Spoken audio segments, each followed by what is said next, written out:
we will continue our discourse on the 5 mental faculties.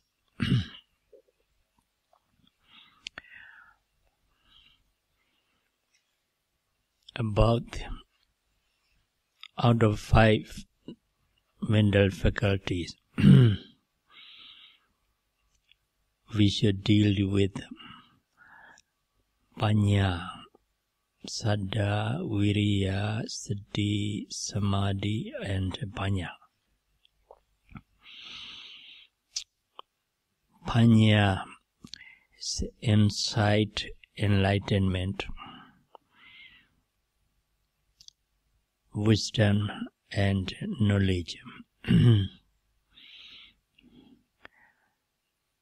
But before I deal with this Panya, I think I should explain to you the 5 kinds of the truth, the 4 kinds of the truth. There are 4 kinds of truth in Buddhism. The first truth is to be realized. The second is to be abandoned or removed. The third is to be experienced. The fourth is to be developed.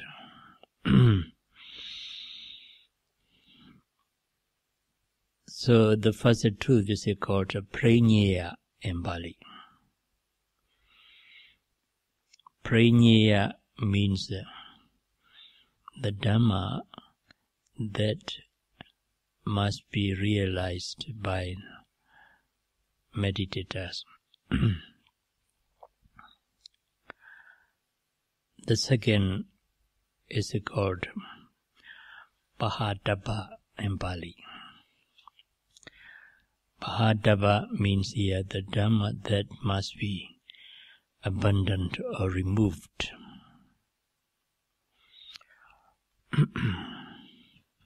And the third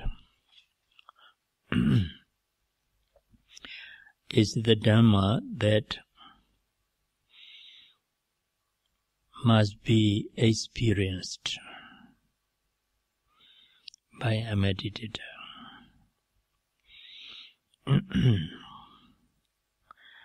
The third is called Saccikātapa in Pali. The Dhamma that must be experienced. The fourth is called Bhavetapa in Pali. It means the Dhamma that must be developed.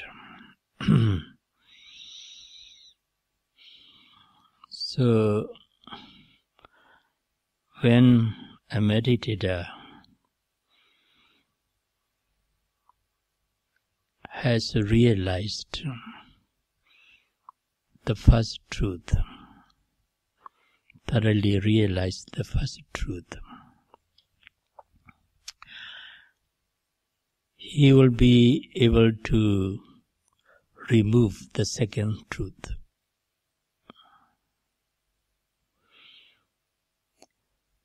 When he has abandoned the second truth, he can experience the third one. To experience the third truth, meditator must remove the second one. To remove the second one, he must thoroughly realize the first truth. To realize the first truth, he must develop the fourth one.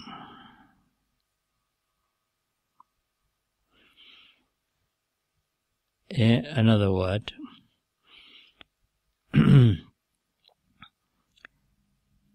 a meditator has fully developed the fourth truth, he is sure to realize the first truth.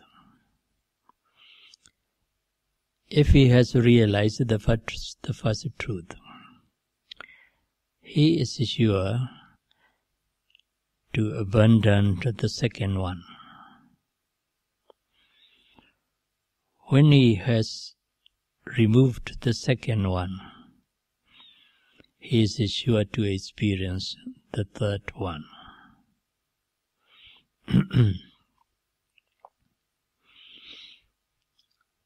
So, the point is the first truth,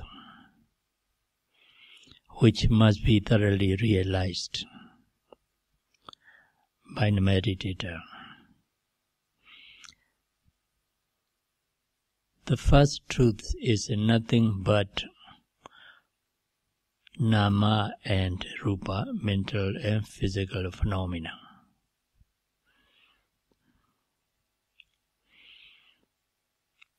The second truth,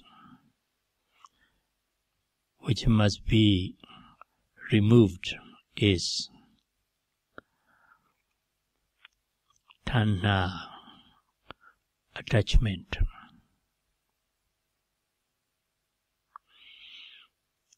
The third truth, which must be experienced, is the cessation of suffering, liberation.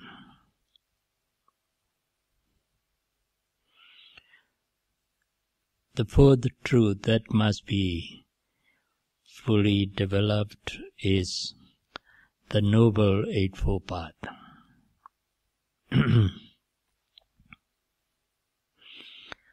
So to realize the first truth,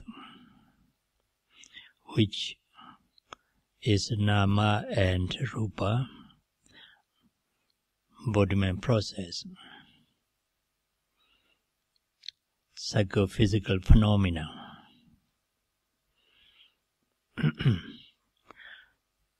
to realize this first truth. Here, the first truth. Why do we need to realize the first truth, nama and rupa? Because nama and rupa, body-mind processes, is the truth of suffering. All mental states are suffering. All physical phenomena are suffering. From the point of view of a meditator who wants to get rid of suffering.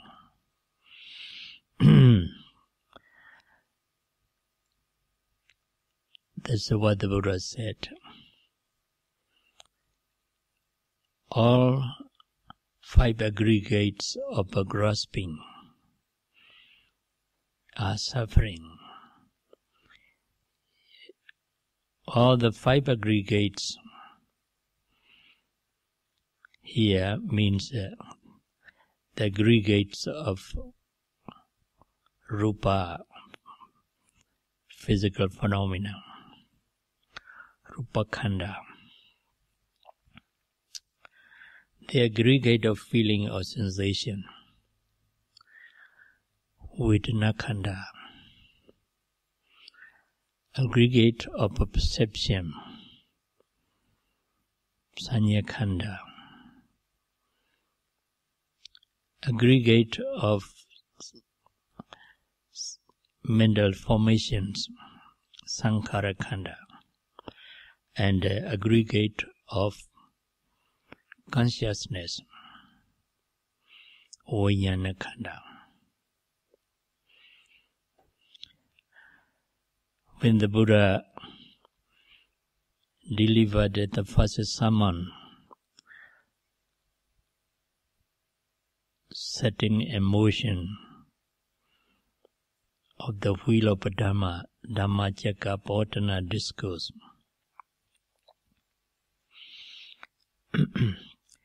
he describes this is the truth of suffering. Jatipi dukkha, jarapi dukkha, vyadipi dukkha, maranapi dukkha, soka prideva, dukkha domana supayasapi dukkha. Apiyehi sambiyogo dukkha, apiyehi vipyogo dukkha. Yam paichana lavati dampi dukkha. Sankhaitena panchupadanakkhana dukkha.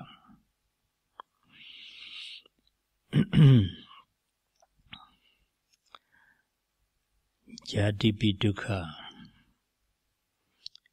birth is a suffering. Jarapi dukkha, decay is a suffering.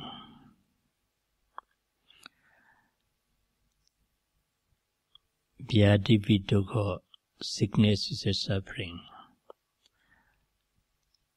Maranampi dukkha, death is a suffering. Soka, worry, sadness. Prideva, lamentation. Dukkha, pain. Domanasa, grief. Upayasa, desperation. All these are also dukkha, suffering.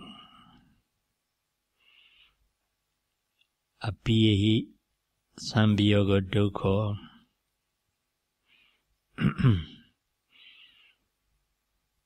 to associate with the unbeloved is a suffering. Piyehi vipyoga dukkha, to separate from beloved one is suffering. Yam pichana lavati dampi dukkha, what one does not get,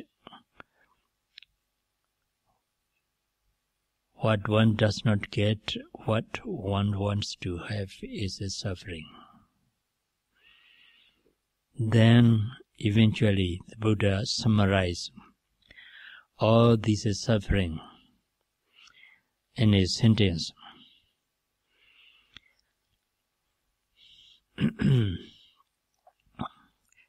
In short, all the five aggregates are suffering. Birth, decay, sickness, sadness, worry, pain, grief, etc. are included in the five aggregates. That's why the Buddha said, in short, all five aggregates of grasping are suffering.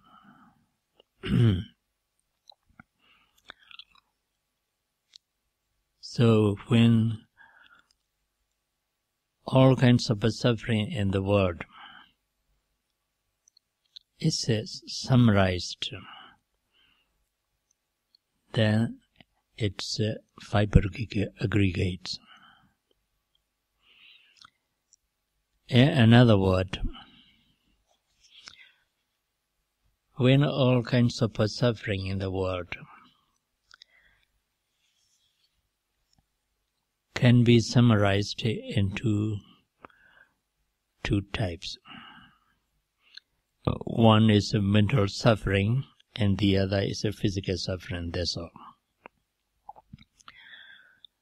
This mental suffering and physical suffering is divided into 5. Then it becomes 5 aggregates of grasping. Aggregates of physical phenomena. Rupa khanda. Aggregates of feeling or sensation, vedana khanda. Aggregates of perception, sanya khanda.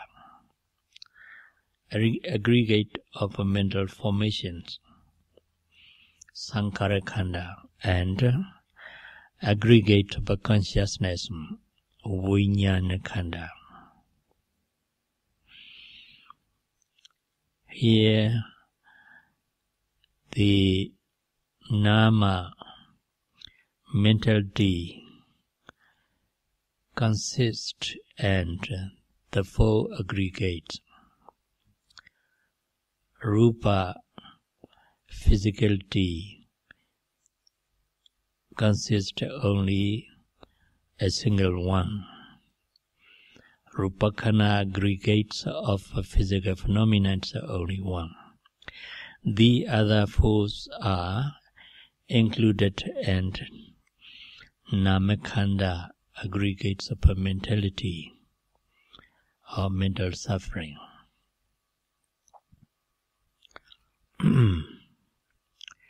Feeling or sensation, mentality. Perception is also mentality. Mental formations is also mentality.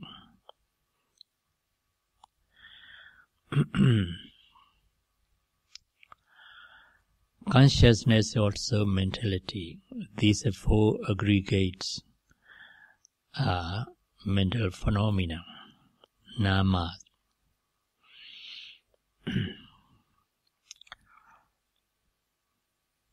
But in my previous talk, yesterday's talk, I explained to you briefly the consciousness and its associates. The consciousness has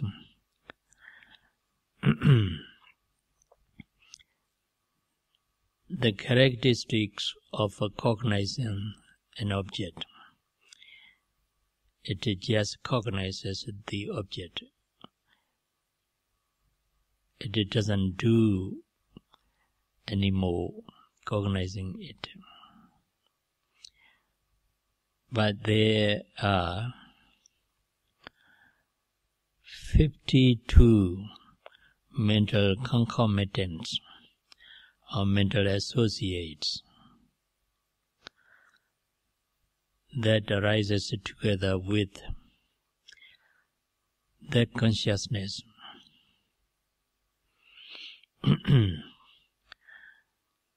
In accordance with the object. Not all of 52 mental states or mental concomitants or mental associate arise together with the consciousness, but some of them arise together with the consciousness dependent on the object and dependent on the mental attitude of the person.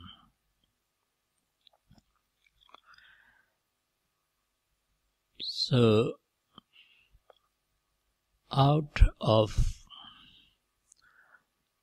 the 52 mental states, mental associates, or mental concomitants,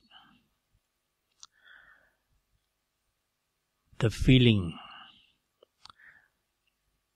or sensation,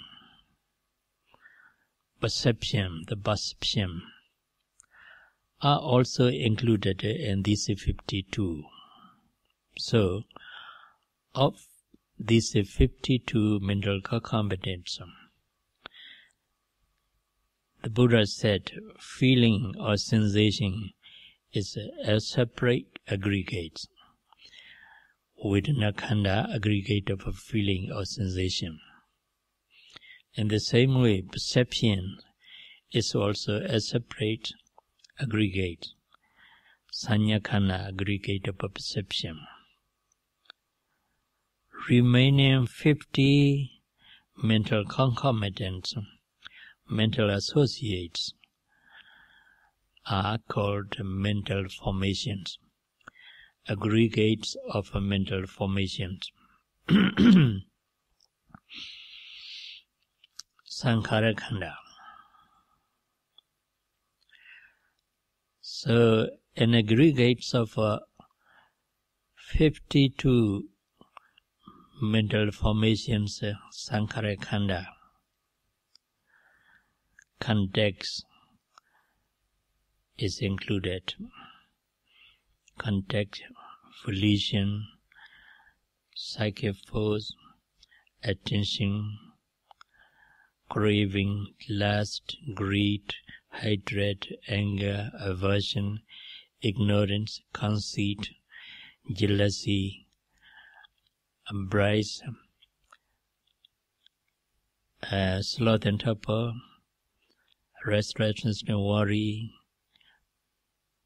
moral shamelessness, moral fearlessness. All these mental concomitants are included in aggregate of mental formations, Sankhara Khanda. Actually, to make progress in your meditation, I need not explain you in so much detail, but I would like you to have some knowledge of these things. That's why I told you to a certain extent. Yes, these 5 aggregates, which are summarized into Nama and Rupa, mentality and physicality, are the truth of suffering, which must be thoroughly realized by a meditator. If we say straightway,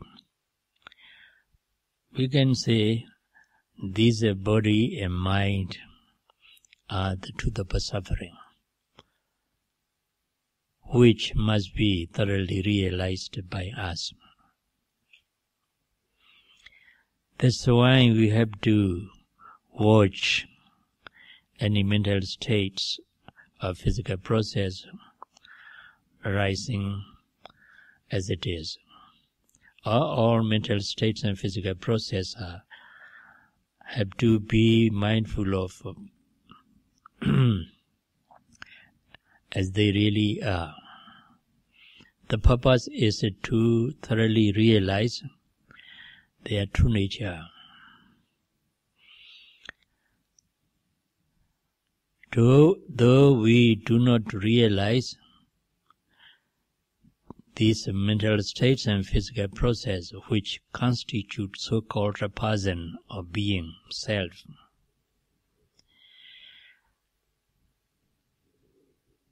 but they are suffering. So we may not accept the lobha desire to be wealthy, to be a president or prime minister. We may not accept this lobha desire is suffering, But though we do not accept that this desire is a suffering, but it's actually suffering. Why? This desire arises and passes away. When the desire arises in us abundantly or intensively, then we feel uneasy in mind as well as in the body. That's a suffering. Because of the desire to be worthy, we have to work hard day and night to earn a great deal of money. There is also suffering, both mentally and physically. But we may not accept. Man must have a desire to get a world. Because of that desire, he is suffering, both mentally and physically. Though we cannot accept it as a suffering, it's naturally it's a suffering. So, the Buddhism is realism, neither pessimism nor optimism, but it's a realism. We must see reality as it really is. In other words, we must see suffering as it is. Or we must see suffering as suffering is. Only when we thoroughly realize any mental phenomena or physical phenomena as suffering, we want to get rid of suffering, and we find out means and ways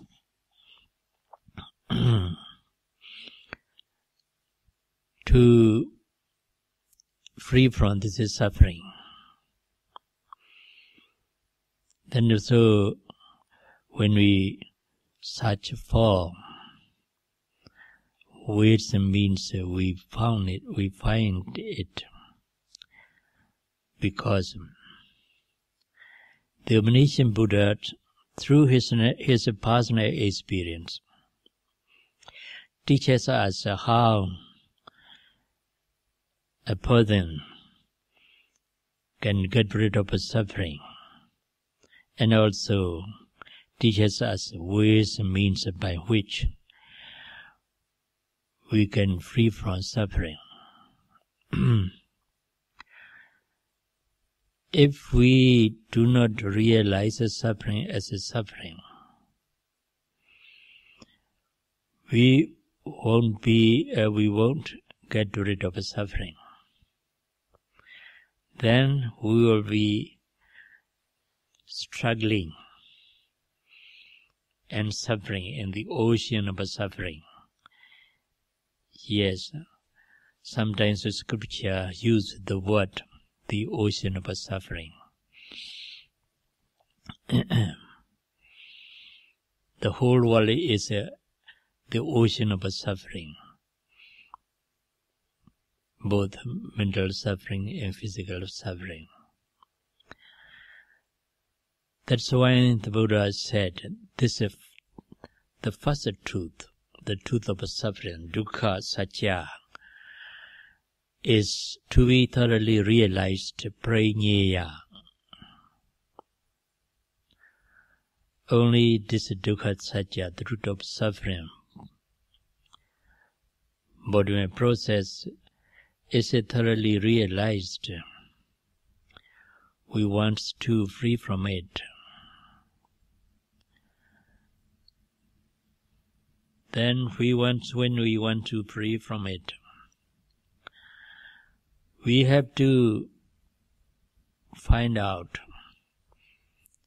what causes this both mental and physical phenomena, or what's the cause of this suffering, mental and physical. Then we rightly understand the cause of suffering, mental suffering or physical suffering, is tanha, attachment.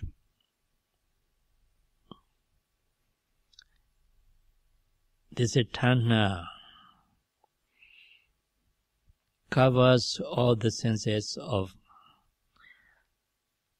greed, lust, craving, attachment, grasping, love, and so on.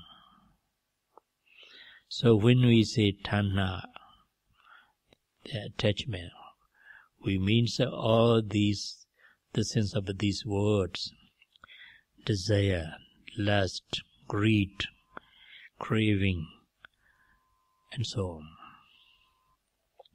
So this tanha, attachment, is the cause of suffering. We readily understand why. Because the Buddha teaches us tanha or attachment causes all kinds of suffering. So tanha or attachment is the immediate cause of suffering. Then, why does tanha arises? Why does attachment to mentality and physicality arises? What is the cause of attachment? Then the cause of attachment is ignorance. Ignorance of dukkha satya, the truth of suffering. Ignorance of both mental and physical phenomena causes attachment to arise. So, attachment tanha is the immediate cause of suffering. The ignorance is the original cause of suffering. Then when we do not want to have suffering, or do not want to suffer, we must do away with its cause. We must eliminate its cause. What's the cause of suffering? The immediate cause is attachment. The original cause is ignorance.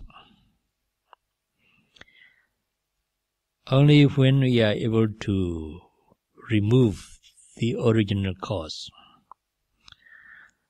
there won't arise immediate cause tanha. When this immediate cause tanha has been destroyed, there won't arise any suffering at all. Then we get free from suffering. Then how can we remove the original cause of suffering? Ignorance. Ignorance is called avijja, moha in Pali. Two words. Avijja means ignorance, moha means ignorance. But these two words are sometimes translated into delusion. Delusion is also suitable for the sense of moha, ignorance to a certain extent, or in some cases. ignorance, not understanding of the truth of suffering, mental and physical phenomena, is the original cause of suffering. Then, when we are able to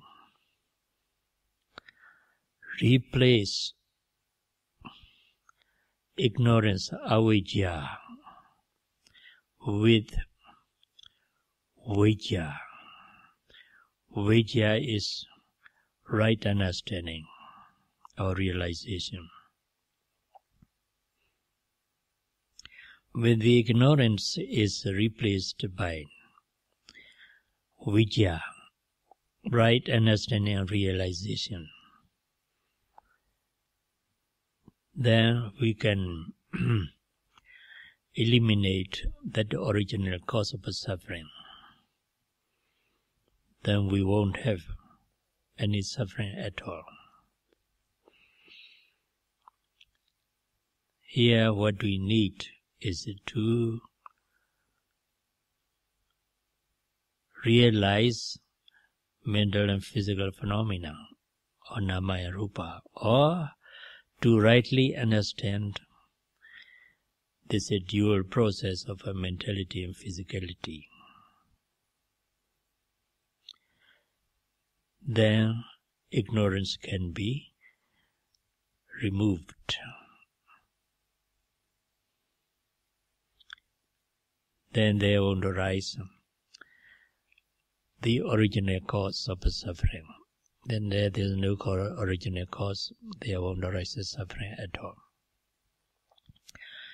When we realize nama and rupa, mentality and physicality,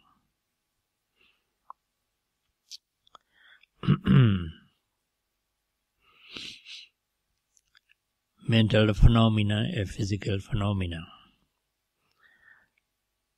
we realize or we rightly understand it in two aspects. I explain to you briefly.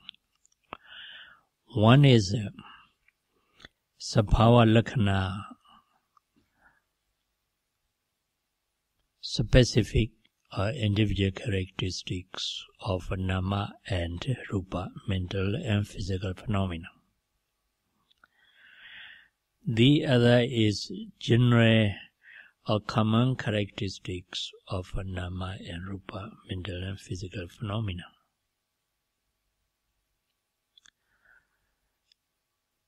These two aspects of a Dhamma are very, very much important for a meditator to realize with deeper concentration, which is caused by continuous and constant mindfulness, which can be obtained by strenuous effort.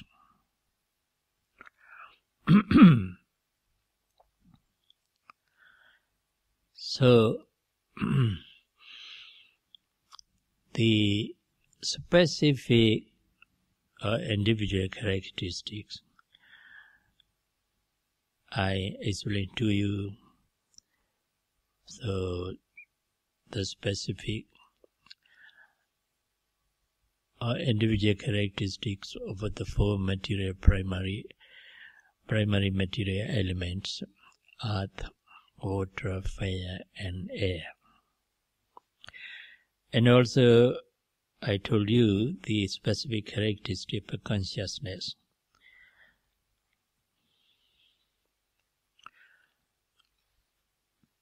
Every mental state, every physical process has its own specific and general characteristic. Specific characteristic. But general characteristic here means the characteristics that belongs to all mental states and physical process are called general and common characteristics. They are nothing but anicca, dukkha, and anatta, impermanence or transience, suffering or unsatisfactoriness, and impersonal nature or no soul, no self. These three characteristics are known as samanya lakkhana, general characteristics or common characteristics of mental and physical phenomena. Every mental state has these three characteristics. Dosa has these three. Moha has these characteristics. Lobha, desire or craving, love has these characteristics. Tinameda has these three characteristics. Uddhajakukuja, restlessness and worry, has these three characteristics. In this way, all mental concomitants or mental states, including consciousness, has its own specific characteristics. We meditate and know, realize as rightly understand mental or physical phenomena. First of all, he experienced these specific characteristics. But general characteristics, anicca, dukkha, and anatta, common characteristics, impermanence, suffering, impermanent nature, are rightly understood after he has realized the first aspect, specific characteristics. But only when a meditator has rightly, clearly understood or experienced these three general characteristics, impermanent, suffering, impersonal nature of mental and physical phenomena, then his meditative experience is in progress.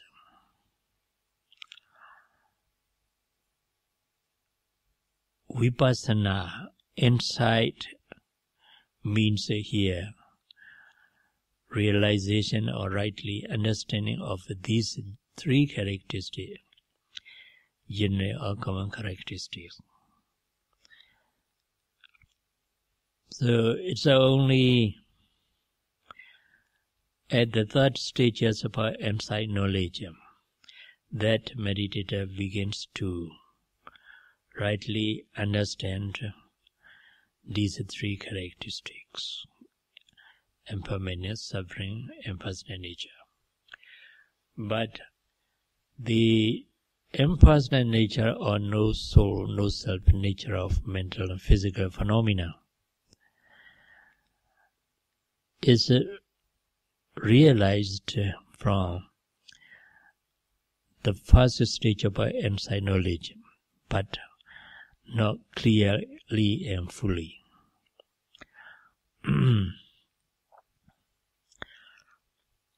So, here what I want to tell you is, when you observe the painful sensation, it means that you are mindful of Vedana Khanda, the aggregate of a feeling or sensation. The aggregate of a feeling or sensation is also must be thoroughly realized as it really occurs. So, when a meditator feels a painful sensation, he is lucky. He has a good opportunity to realize the true nature of a Vedana Khanda, the aggregate of a feeling or sensation. Suffering, impersonal nature. So, the pain is not to be afraid of, but to be loved. Meditator must love the pain. It's his friend. That's why he needs to love it. Why?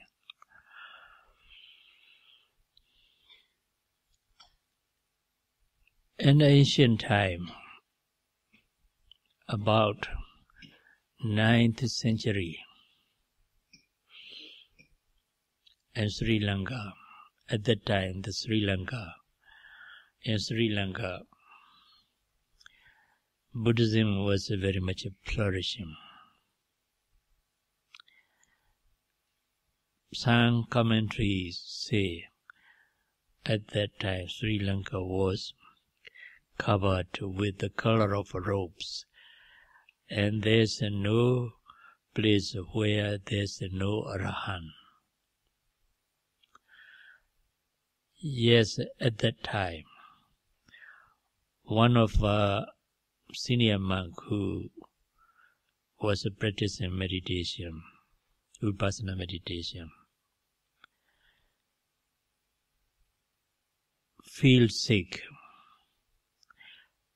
His sickness is the wind inside the stomach. If it's very strongly moved, so he feels painful sensation in stomach. He noted, observed it, but it doesn't go away. Gradually it becomes worse and worse. He also strives his best to observe it as it is, noting pain. But eventually he can't bear it. So he is mourning and rolling this side and that side on the bed with a mindfulness, crying. Then one of his disciples, who seemed to be an Arahant, I think, requested the senior monk, Venerable, you are a good meditator. You need not give in this pain. You should strive to observe it. By observing the pain, realizing its true nature, you may make your progress in your meditation. Then the senior monk, who was ashamed of being requested by his disciple to go on with his practice, so he continued to note the painful sensation, pain, being patient with it.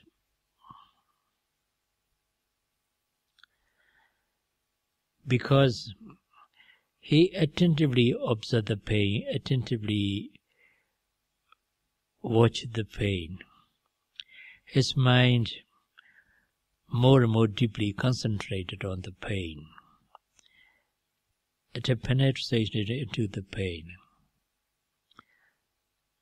Then, because of a deep concentration, the inside knowledge arises and realizes unpleasantness of the pain, and then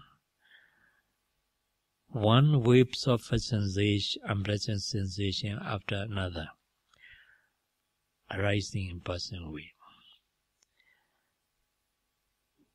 As if one layer of unpleasantness comes up and then passes away. Another layer of unpleasantness comes up and passes away. In this way,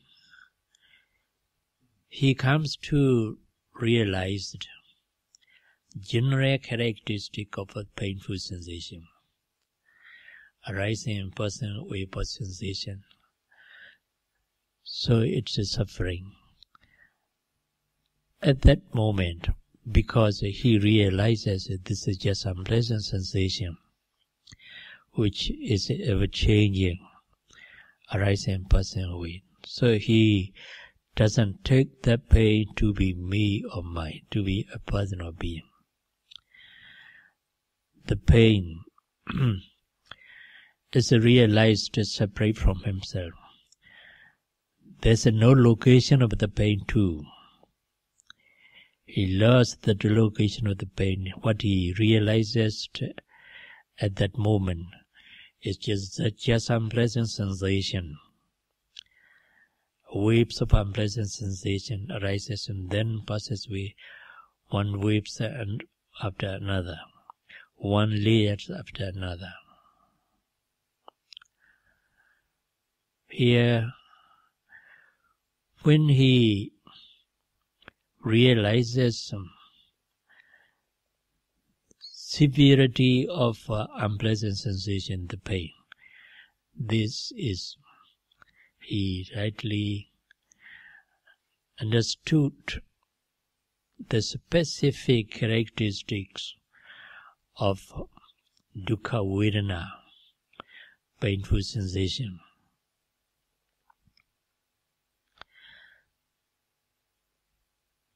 Aneta buddhapa nupavana lakhana dukkha, scripture said. The meaning is, painful sensation has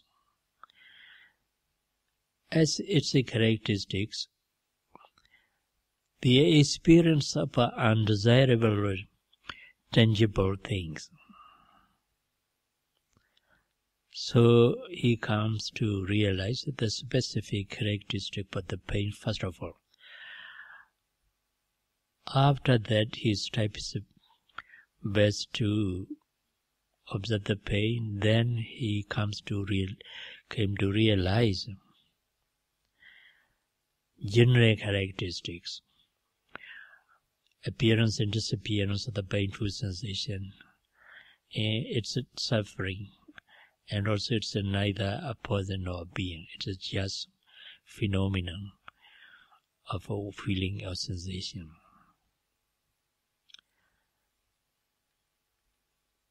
In a short time, his meditative experience goes up one stage after another, and then finally he has attained arhatship, became enlightened eventually. Then the painful sensation also has gone. He has become Arhat. When he has become Arhat, he experienced the cessation of suffering, the third truth, Nirodha Satya, the third truth which must be experienced. When he can experience the third truth, the cessation of suffering, because he has fully developed the fourth truth, the Noble Eightfold Path. The Noble Eightfold Path, as you know, Sammaditthi, right understanding. Here, I rightly understand the pain and two aspects. Sammasankappa, right thought. Sammawaca, right speech. Sammakamanta, right deed. Sammajiva, right livelihood. Abstaining from bad speech, bad deed, and bad livelihood.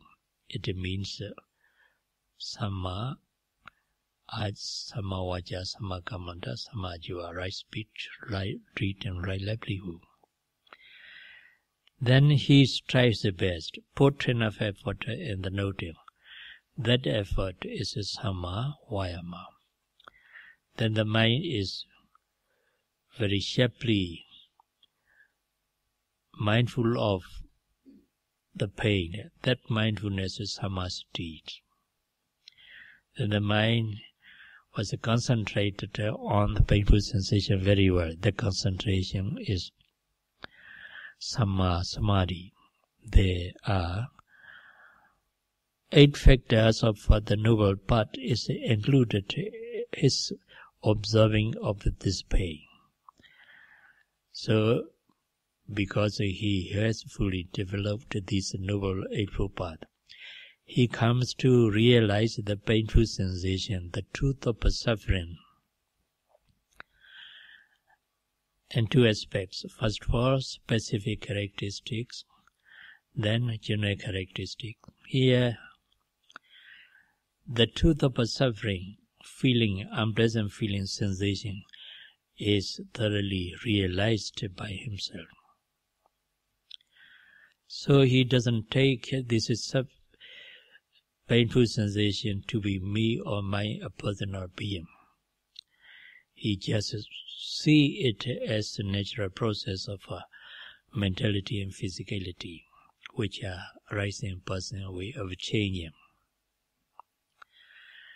Then there won't arise any attachment at all, because he doesn't take the painful sensation to be a person, a being. So realization of a specific characteristic and general characteristics of this painful sensation removed the attachment. Dhamma, the second truth, which must be abundant. Then, because there's no tanha, there won't arise any suffering at all. Then he experiences the cessation of suffering, the third truth, Nirodha Satya. The second truth is Samudaya Satya, the cause of suffering. The third truth is Nirodha Satya, the cessation of suffering. So here, this senior monk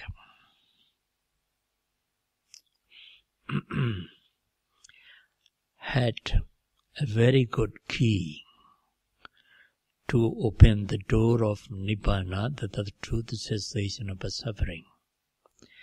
What's that key? The key is a painful sensation. That's why I said, if a meditator has a painful sensation, he is very much fortunate to possess the best key to open the door of Nibbana. But he needs a great deal of patience so that he can observe the pain. I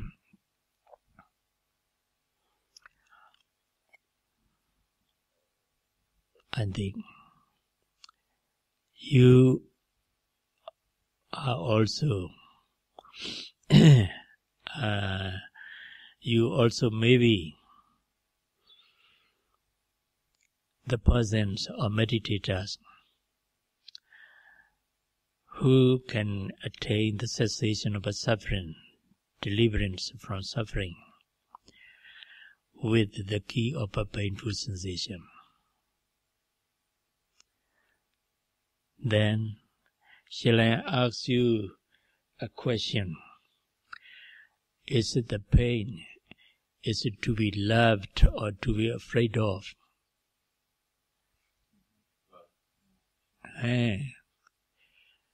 How do you think? To be loved, so you must love it. You have lover.